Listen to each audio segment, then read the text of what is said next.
Hello दोस्तों, last class में हमने जो पढ़ा था आपकी केमिकल इक्वेशन पढ़ी थी कि केमिकल इक्वेशन क्या होती है, ठीक है, और उनको लिखने के लिए किस किस की जरूरत होती है। ये चीजें हमने आपकी क्या करी थी, लास्ट क्लास में डिस्कस कर ली थी। आज हम लोग पढ़ने वाले हैं आपकी जनरली जो आपसे पेपर में पूछ लेता है, कभी कभी जनरल क्वेश्चन में पूछ लिया जाता है कि आपकी बैलेंस केमिकल इक्वेशन, मतलब जो केमिकल इक्वेशन होती हैं वो कितने टाइप की जनरली हम कंसीडर करते हैं। तो बेसिकली मेरे पास बोर्ड की जगह है, बट अगर आप लिखना चाहें हेडिंग डाल के तो आप लोग अपने नोट्स में लिख सकते हैं types of chemical equation. Chemical equation, chemical reaction नहीं बोल रहा मैं, क्या बोल रहा हूँ दोस्तों, केमिकल इक्वेशन। तो आप हेडिंग डाल लीजिए टाइप्स ऑफ केमिकल इक्वेशन। उसमें आपकी फर्स्ट जो टाइप है उसको हम कहते हैं बैलेंस्ड केमिकल इक्वेशन, और जो दूसरी टाइप है उसको कहते हैं अनबैलेंस्ड केमिकल इक्वेशन। कितनी टाइप हो गई, total 2 type. 1 type balanced chemical equation, second type unbalanced chemical equation. ये आपकी जनरली 2 होती हैं जिनको मैं क्या करूंगा बताने की कोशिश करूंगा, ठीक है। तब तक हम क्या करते हैं, अपने मेन टॉपिक पे आते हैं कि आपकी ये तो आपने पॉइंट लिख लिए होंगे। टाइप्स ऑफ केमिकल इक्वेशन कितनी होती हैं, बैलेंस केमिकल इक्वेशन और दूसरी अनबैलेंस केमिकल इक्वेशन। सिर्फ इनको लिख लीजिए, उसके बाद आप अपनी हेडिंग डालिए बैलेंस्ड केमिकल इक्वेशंस। तो हम समझते हैं कि बैलेंस केमिकल इक्वेशन किसे कहते हैं, किस केमिकल इक्वेशन को मैं बैलेंस केमिकल इक्वेशन कहूंगा और किस को मैं बैलेंस केमिकल इक्वेशन नहीं कहूंगा, ठीक है। तो देखते हैं कि क्या इसके जो आपके क्या प्रोसीजर हैं, क्या इसकी डेफिनेशन है, क्या इसकी कंडीशंस हैं। आइए उनको जानते हैं और उससे आपकी क्या करते हैं, इन चीजों को समझने की कोशिश करते हैं। तो स्टार्ट करते हैं आज की हेडिंग बैलेंस केमिकल इक्वेशन।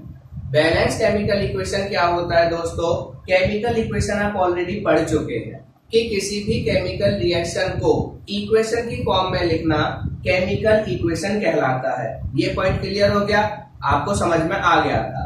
अब हम पढ़ते हैं बैलेंस। बैलेंस में कुछ नहीं है, जो नॉर्मली बैलेंस का मतलब होता है वही बैलेंस का मतलब यहाँ पे होगा। बैलेंस का मतलब होता है जब कोई चीज दोनों तरफ क्या होती है, बराबर होती है। भाई आपने तराजू लिया, तराजू में 1 किलो का बाट इधर रखा और आप इधर चीनी तौल रहे हैं, तो क्या करते जाएंगे, जब तक ये ऊपर नीचे हिलता जाएगा इसमें सामान को वेरी करते जाएंगे। जैसे ये बिल्कुल बराबर हो जाएंगे, इसका मतलब ये क्या हो गए, अब ये क्वांटिटी बिल्कुल एग्जैक्ट किसके बराबर है, 1 किलो के। बैलेंस का मतलब क्या होता है, जब दोनों तरफ की चीजें एक दूसरे के एग्जैक्टली बराबर हो जाती है। अब यहाँ पे हमने तौलने में क्या किया, 1 किलो की बात की, 5 किलो की बात की, पर यहाँ पे हम क्या करते हैं, 1 किलो या 5 किलो की बात नहीं करते। यहाँ पे हमें बैलेंसिंग जो चेक करनी है, टोटल नंबर जो चेक करना है, वो हमें कैसे चेक करना है, आपका रिएक्टेंट की तरफ का और किसकी तरफ का, प्रोडक्ट की तरफ का। हमें ये चेक करना है कि जो कोई भी केमिकल रिएक्शन हमने लिखी है उसमें रिएक्टेंट के जो नंबर है, रिएक्टेंट का जो टोटल नंबर है, क्या वही टोटल नंबर हमें प्रोडक्ट का मिल रहा है या नहीं। मतलब आपका यहाँ पे मैंने 2 डेफिनेशन लिखी है, मैं दोनों आपको बता देता हूँ, फिर एक एक करके समझाने की कोशिश करता हूँ। डेफिनेशन क्या लिखी है मैंने, a reaction in which number of atoms on both sides are equal. एक ऐसी केमिकल इक्वेशन या केमिकल रिएक्शन जिसमें आपके नंबर ऑफ एटम दोनों तरफ के क्या होंगे, बराबर होंगे, उस केमिकल इक्वेशन को आप लोग कैसी केमिकल इक्वेशन बोलेंगे, balanced chemical equation. Number of atom कैसे कैलकुलेट किए जाएंगे, बहुत सिंपल है। आपने कोई भी फॉर्मूला लिखी है उससे पहचान लीजिए। आपने यहाँ पे लिखा हाइड्रोजन, हाइड्रोजन के लिए आपने लिखा 2, तो इसका मतलब हाइड्रोजन के आगे कितना लिखा हुआ है, 2। तो हाइड्रोजन के नंबर ऑफ एटम कितने हो गए, यहाँ पे 2, ठीक है। यहाँ पे क्लोरीन के कितने हो गए, 2। तो आपके टोटल हाइड्रोजन के यहाँ नंबर ऑफ एटम है 2 और क्लोरीन का नंबर ऑफ एटम भी यहाँ पे कितना है, 2। तो अब हमें देखना है क्या इधर भी हाइड्रोजन के और क्लोरीन के नंबर ऑफ एटम बराबर है या नहीं है। तो पहले मैं क्या करता हूं, अभी आपको समझाने के लिए अभी आपको क्या है, ये जो 2 लिखा हुआ है, इस 2 का मतलब है कि इसका मल्टीप्लाई इसमें भी होगा और इसका मल्टीप्लाई इसमें भी होगा। तभी मैं डिफरेंस भी समझा दूंगा, अभी के लिए समझिए। मान लेते हैं जहां कुछ नहीं लिखा वहां 1 1 है, वहां क्या है 1 1। तो 2 की जब 1 से मल्टीप्लाई करोगे तो हाइड्रोजन कितने हो जाएंगे यहाँ पर 2, और हाइड्रोजन यहाँ पे भी कितने थे 2। इसी तरीके से क्लोरीन में जब 2 की मल्टीप्लाई करोगे तो ये क्लोरीन भी कितने हो जाएंगे 2, और क्लोरीन यहाँ पे कितने थे 2। इसका मतलब दोनों तरफ के नंबर ऑफ एटम क्या हो गए बराबर। Hydrogen 2 hydrogen 2, chlorine 2 chlorine 2। इसका मतलब रिएक्टेंट साइड के और प्रोडक्ट साइड के नंबर ऑफ एटम क्या है, एक दूसरे के एग्जैक्टली बराबर है। ठीक है, जब आपकी दोनों तरफ के नंबर ऑफ एटम्स बराबर हो जाएंगे उस केमिकल इक्वेशन को आप लोग बैलेंस केमिकल इक्वेशन कहेंगे। क्लियर हो गया। एक और एग्जांपल है, उससे समझते हैं। मैग्नीशियम का यहाँ पे देखिए नंबर ऑफ एटम्स कितने हैं 2। नंबर ऑफ एटम्स कितने हैं, यहाँ पे 1 लिखेंगे आप, 2 की मल्टीप्लाई, तो मैग्नीशियम के नंबर ऑफ एटम यहाँ पे कितने हो गए दोस्तों 2। इसी तरीके से ये जो 2 है इसका मल्टीप्लाई सब में होगा, तो यहाँ पे मैग्नीशियम की जब इसी तरीके से यहाँ पे आप लिखेंगे तो क्या हो जाएगा, मैग्नीशियम की 1 से मल्टीप्लाई, तो जब आप 2 से मल्टीप्लाई 1 से करेंगे तो मैग्नीशियम का नंबर कितना हो जाएगा 2, और यहाँ भी कितना था 2। ऑक्सीजन का 2 की मल्टीप्लाई 1 से तो ऑक्सीजन 2, और इधर भी कितने 2। इसका मतलब आपने देखा कि ये रिएक्शन क्या है, आपकी दोनों बैलेंस्ड है। ये दोनों रिएक्शन जो केमिकल रिएक्शन या केमिकल इक्वेशन मैंने लिखी हैं, ये दोनों ही आपकी क्या है दोस्तों बैलेंस्ड है। तो इन दोनों को मैं बोलूंगा बैलेंस्ड केमिकल इक्वेशन। तो कोई भी ऐसी केमिकल इक्वेशन जिसमें दोनों तरफ के नंबर ऑफ एटम्स बराबर होते हैं उसको मैं बैलेंस केमिकल इक्वेशन कहता हूं। ठीक है दोस्तों, समझ में आ गई होगी एक डेफिनेशन। कुछ नहीं करना, सिर्फ आपको नंबर चेक करने हैं कि आपके रिएक्टेंट साइड के नंबर और प्रोडक्ट साइड के नंबर अगर वो दोनों बराबर हैं तो उसको बोलेंगे बैलेंस केमिकल इक्वेशन, और अगर वो बराबर नहीं है तो उसको बोलेंगे अनबैलेंस। देखिए मैं यहाँ पे वो समझा भी देता हूँ। ठीक है, अनबैलेंस में क्या हो जाएगा, अनबैलेंस में सिर्फ इतना हो जाएगा कि यहाँ से ये 2 हटा दीजिए। क्या कर दीजिए, ये 2 हटा दीजिए। अब आप देखिए हाइड्रोजन कितने हैं यहाँ पे 2, पर हाइड्रोजन तो यहाँ पे कितना रह गया 1। आगे चेक करने की जरूरत नहीं है। अगर एक चीज बराबर नहीं हुई इसका मतलब आपकी क्या हो जाएगी, उस रिएक्शन को अनबैलेंस केमिकल इक्वेशन कहेंगे। ठीक है, अब इसको बैलेंस कैसे करेंगे, यहाँ पे 2 की मल्टीप्लाई कर दीजिए तो ये बैलेंस हो गई। ये मैं आपको सिखाऊंगा बैलेंसिंग कैसे करते हैं, उसके लिए पूरी क्लास लगेगी, उसकी बात तब करेंगे। आज सिर्फ इसको समझ लेते हैं। तो जब आपकी कोई भी केमिकल रिएक्शन आपकी क्या होती है, नंबर ऑफ एटम दोनों तरफ के अगर बराबर हो तो उसको कहेंगे बैलेंस केमिकल इक्वेशन, और अगर उधर बराबर ना हो तो उसको कहेंगे अनबैलेंस। आप इसको दूसरे तरीके से भी कर सकते हैं, अभी मैं वो बताऊंगा। पहली डेफिनेशन क्लियर हो गई, ये बहुत आसान है। दूसरी डेफिनेशन क्या है, एक ऐसी reaction, a reaction in which total mass on both sides are equal. एक ऐसी रिएक्शन जिसमें दोनों तरफ का मास क्या हो जाए, इक्वल हो जाए। दोनों तरफ का मास आपका क्या हो जाए दोस्तों, इक्वल हो जाए। मास का मतलब क्या हुआ कि यहाँ पे जब आप इसका टोटल मास निकालेंगे हाइड्रोजन का और यहाँ पे क्लोरीन का, तो जितना इधर का आएगा सम, उतना ही टोटल मास आपकी प्रोडक्ट साइड का आना चाहिए। तो जब आपके क्या होता है, हमारे पास 2 डेफिनेशन बन गई, या तो किसी केमिकल रिएक्शन के रिएक्टेंट साइड के और प्रोडक्ट साइड के नंबर ऑफ एटम बराबर होने चाहिए, या फिर आपके क्या होना चाहिए, रिएक्टेंट साइड और प्रोडक्ट साइड का टोटल मास इक्वल होना चाहिए। अगर दोनों में से कोई भी एक कंडीशन पूरी हो रही है, और कमाल की बात यह है कि अगर ये कंडीशन पूरी होगी तो ऑटोमेटिकली ये वाली कंप्लीट हो जाएगी। अगर आप ये वाली कंप्लीट कर दोगे तो ये वाली भी ऑटोमेटिकली कंप्लीट हो जाएगी। इसीलिए आपके मैंने लिखा है और इन दोनों में से चाहे आप ये कंडीशन पूरी करवा दीजिए, चाहे ये कंडीशन पूरी करवा दीजिए, दोनों में से अगर एक भी कंडीशन पूरी होती है, इसका मतलब आपकी वो रिएक्शन कैसी बन जाएगी दोस्तों, बैलेंस्ड केमिकल इक्वेशन बन जाएगी। कैसी बन जाएगी, बैलेंस्ड केमिकल इक्वेशन। अब आप यहीं पर किसकी डेफिनेशन लिख लीजिए, अनबैलेंस की। कुछ नहीं करना, सिंपल रिएक्शन जब आप अनबैलेंस की लिख रहे होंगे, ध्यान दीजिए बैलेंस में तो आपने ये दोनों लिख ली, दोनों साइड का मास इक्वल होना चाहिए, दोनों साइड के नंबर ऑफ एटम्स इक्वल होने चाहिए। अनबैलेंस केमिकल इक्वेशन में क्या होगा, अनबैलेंस केमिकल इक्वेशन में दोनों साइड के नंबर ऑफ एटम या तो equal, number of atom equal नहीं होंगे या मास इक्वल नहीं होगा। तो सिंपल एक बात लिखनी है, a reaction in which number of atoms on both side are not equal.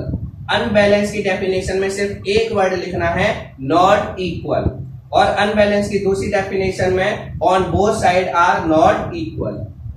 बस दोनों बिल्कुल सेम डेफिनेशन यही रहेंगी, बस क्या वर्ड आएगा यहाँ पे, नॉट इक्वल, और यहाँ पे भी नॉट इक्वल। मतलब ऐसी रिएक्शन जिसमें रिएक्टेंट साइड और प्रोडक्ट साइड के नंबर ऑफ एटम इक्वल ना हो उसे अनबैलेंस केमिकल इक्वेशन कहेंगे, या जिसमें रिएक्टेंट साइड और प्रोडक्ट साइड का मास इक्वल ना हो उसे भी आप क्या कहेंगे, अनबैलेंस केमिकल इक्वेशन कहेंगे। आगे बात समझ में, ये आपको पॉइंट ध्यान रखना है क्योंकि यहां से जनरल एक छोटा सा क्वेश्चन बन जाता है जो आपकी एनसीईआरटी की इंटेक्स में दे रखा है। इसके साथ एक जरूरी क्वेश्चन बनता है कि आप why there is need to balance any chemical reaction या एनी केमिकल इक्वेशन। किसी भी केमिकल रिएक्शन या इक्वेशन को बैलेंस करने की जरूरत क्यों पड़ी? भाई मैं इसको सिंपली जो है, जैसे ये अनबैलेंस है तो इसको अनबैलेंस ही लिखा रहने देता।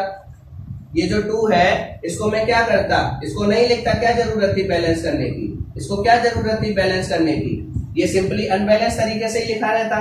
ये मुझे और ज्यादा आसानी होती याद करने में, बस H2 + Cl2 HCl Mg + O2 converted into MgO ऐसी लिखी रहने देता। अब मैं आपको अनबैलेंस समझा रहा हूं, बैलेंस तो हो गया, ठीक है, तो मैं हेडिंग डाल देता हूं, क्या, अनबैलेंस। तो यहाँ पे वर्ड लिख देता हूं नॉट इक्वल, और यहां भी वर्ड लिख देता हूं नॉट इक्वल, और यही बिल्कुल सेम एग्जांपल आपके किसके हो जाएंगे, अनबैलेंस के। इसमें आप देखिए हाइड्रोजन यहाँ पे 2 है, हाइड्रोजन यहाँ पे 1, अनबैलेंस। Chlorine 2, chlorine 1, unbalance. मतलब ये पूरी जो रिएक्शन मैंने लिखी है अनबैलेंस। ये भी मैग्नीशियम यहाँ पे कितना है, 1। आप कहेंगे 0 नहीं होता कभी भी, यहाँ आगे कुछ नहीं लिखा, इसका मतलब 1 है। मैग्नीशियम 1, मैग्नीशियम 1, चलो बराबर। Oxygen 2, oxygen 1। एक भी अगर पूरी केमिकल रिएक्शन में एक के भी नंबर ऑफ एटम इक्वल या आपका मास इक्वल ना हो, तुरंत ही वो क्या बन जाएगी, अनबैलेंस केमिकल इक्वेशन बन जाएगी। पॉइंट समझ में आ गया इतना? ये चीज आपको क्या करनी है, ध्यान रखनी है। मतलब जब नंबर ऑफ एटम क्या हो या मास दोनों तरफ का इक्वल ना हो तो उसको कहते हैं अनबैलेंस केमिकल इक्वेशन, और अगर ये इक्वल हो जाए तो इसको कहेंगे बैलेंस केमिकल इक्वेशन। बस, ठीक है। इसके बाद क्वेश्चन ये था कि अनबैलेंस को आप बैलेंस क्यों करते हैं? दोस्तों इसका रीजन आप 9वीं क्लास में पढ़ चुके हैं। 9वीं क्लास में आपने एक लॉ पढ़ा था, law of conservation of mass. क्या पढ़ा था? Law of conservation of mass, जो क्या कहता है, इस दुनिया में ना तो मास को कभी बना सकते हैं ना ही मास को कभी खत्म कर सकते हैं।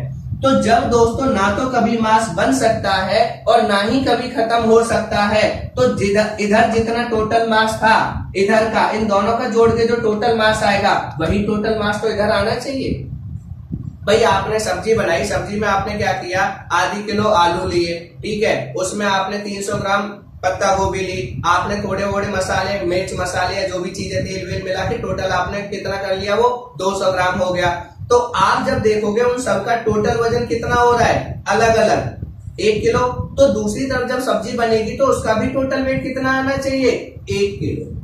क्योंकि ना तो हम मास को कभी बना सकते हैं ना ही खत्म कर सकते हैं।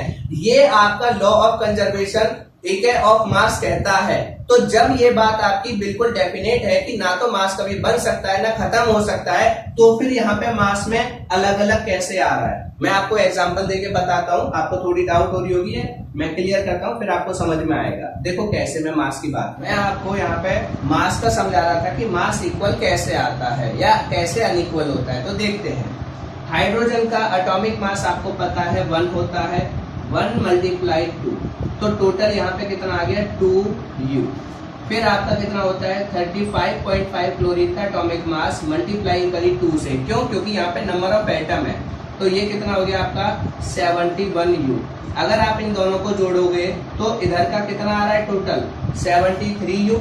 भाई इधर का टोटल कितना आ रहा है 73U। इधर का आप देखिए हाइड्रोजन का 1 into 1 प्लस क्लोरीन का 35.5 into 1।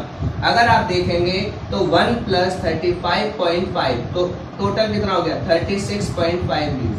ये तो गड़बड़ हो गई भाई। इधर हमने क्या लिया 73U आ रहा है रिएक्टेंट का और प्रोडक्ट का आ रहा है 36.5U। ये दोनों का मास तो इक्वल नहीं है एक दूसरे के। जब एक दूसरे के ये इक्वल नहीं है इसका मतलब कि ये कौन सी केमिकल रिएक्शन है अनबैलेंस। और अगर अब जैसे मैं क्या करूं यहाँ पे 2 की मल्टीप्लाई कर दूं, यहाँ पे किसकी मल्टीप्लाई कर दूं 2 की, तो देखिए यहाँ पे भी किसकी मल्टीप्लाई हो जाएगी 1। यहाँ पे नंबर ऑफ एटम हाइड्रोजन के कितने हो जाएंगे 1 की जगह 2। क्लोरीन के भी कितने हो जाएंगे 2। आप लोग देखेंगे कि उसके बाद इसका जो मास होगा, ये मैं बैलेंस कंडीशन की बात कर रहा हूं अब, तो इसमें अगर आप देखेंगे तो 2 + 71 = 73U। ये देखिए 73U 73U। मैं अब आपको बता रहा था कि किसी भी रिएक्शन को बैलेंस क्यों करते हैं, तो आंसर क्या है, किसी भी रिएक्शन को बैलेंस इसलिए करते हैं law of conservation of mass को फॉलो कराने के लिए। ये याद रखिएगा, ये एनसीईआरटी में आपका क्वेश्चन है और पेपर में एक बार आया भी है बोर्ड में, ठीक है। तो आपकी बैलेंस केमिकल इक्वेशन क्या होती है, एक ऐसी केमिकल इक्वेशन जिसमें दोनों तरफ का रिएक्टेंट साइड और प्रोडक्ट साइड का मास इक्वल हो या रिएक्टेंट साइड और प्रोडक्ट साइड के नंबर ऑफ एटम इक्वल हो। और किसी भी अनबैलेंस केमिकल रिएक्शन को बैलेंस क्यों करते हैं, बैलेंस इसलिए करते हैं ताकि law of conservation of mass का फॉलो हो सके, उसको हम क्या कर सके ऑबे कर सके, क्योंकि वो यूनिवर्सल लॉ है, ठीक है। ऐसा नहीं हो सकता कि आपने इतना 73 इधर आ रहा है और इधर 73 ना आए। दोनों तरफ इक्वल मास करने के लिए, law of conservation of mass को फॉलो कराने के लिए हम क्या करते हैं, किसी भी रिएक्शन को बैलेंस करते हैं। एक और बात लास्ट, अनबैलेंस केमिकल इक्वेशन का ही दूसरा नाम होता है स्केलेटल केमिकल इक्वेशन।